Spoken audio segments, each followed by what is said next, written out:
আজকে আমি আপনাদেরকে দেখাবো কিভাবে প্রেগন্যান্সি কার্ড টেস্ট করতে হয়। তো আমি নিয়ে নিয়েছি একটা প্রেগন্যান্সি কার্ড।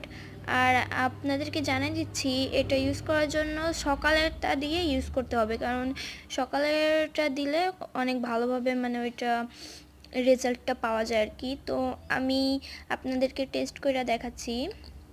ওখানে একটা ছোট ড্রপারের মতো দেওয়া থাকে, ওইটাতেই আসলে কালেক্ট করতে হবে। কালেক্ট করার পরে এখানে দিয়ে দিতে হবে।